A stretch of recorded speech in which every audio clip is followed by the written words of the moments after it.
nggak apa itu mikroekspresi? Apa itu? Kamu nanya, kamu bertanya-tanya. Ya udah, biar teman aku kasih tahu ya. Jadi, mikroekspresi adalah ekspresi yang dimunculkan oleh wajah dalam waktu yang singkat. Oke, untuk lebih jelasnya mengenai apa sih mikroekspresi itu, simak videonya sampai akhir ya. Mikroekspresi atau ekspresi mikro adalah ekspresi yang dimunculkan wajah dalam waktu yang singkat. Hanya berlangsung sepersekian detik saja. Ini bisa muncul sebagai akibat dari aktivitas komunikasi antar orang dalam interaksi sosial. Respon ekspresi mikro yang dimiliki wajah terjadi secara spontan dan serta-merta, sehingga sangat kecil kemungkinan untuk dapat dimanipulasi. Ilmu ini pertama kali ditemukan oleh Paul Ekman, seorang psikolog yang meneliti emosi dan ekspresi wajah. Penemuan Ekman ini bisa dibilang sebagai penemuan yang sangat besar dalam bidang psikologi, karena dapat membantu para ahli untuk mengenali apa yang dirasakan oleh pasien mereka. Mikroekspresi ini memang menunjukkan situasi emosional seseorang, tetapi belum tentu ekspresi itu benar-benar menunjukkan maksud dari orang tersebut. Misalnya, ada seseorang yang mengatakan, "Saya suka masakanmu," tetapi ekspresinya menunjukkan wajah yang tidak suka. Apakah orang tersebut berbohong? Belum tentu. Bisa saja itu memang gaya bicaranya. Jadi, mikroekspresi bukanlah indikator yang menunjukkan kebohongan.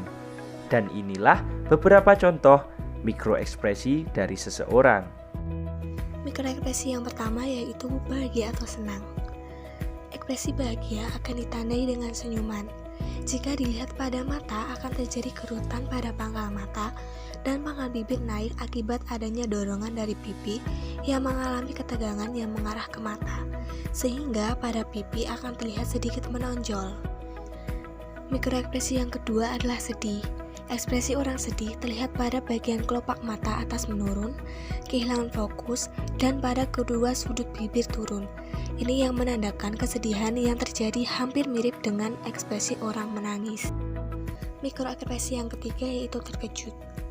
Pada ekspresi ini, mata akan terbuka lebar, disertai alis akan terangkat ke atas dengan mulut yang akan terbuka lebar. Ini merupakan ekspresi awal ketika seorang terkejut. Mikroekspresi yang keempat yaitu merendahkan atau menyepelekan. Pada ekspresi ini, ekspresi lain diabaikan, namun salah satu sudut bibir turun, lengkungan ke atas pada sudut bibir. Ini merupakan ekspresi seseorang yang sedang meremehkan suatu hal. Mikroekspresi yang kelima yaitu jijik. Pada ekspresi ini biasanya dilihat dari kerutan kening di antara kedua mata dan bibir atas membuka ke atas dan disertai ketegangan di atas bibir.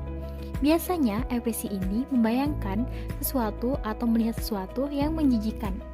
Baiklah, itu tadi 5 contoh mikroekspresi yang kelompok kami tampilkan, tapi sebenarnya masih ada banyak sekali contoh dari mikroekspresi yang perlu untuk kita ketahui. Karena dengan mengetahui ekspresi wajah seseorang, kita dapat mengetahui apa yang dirasakan seseorang tersebut. Nah, baiklah, terima kasih. Semoga bermanfaat. See you guys!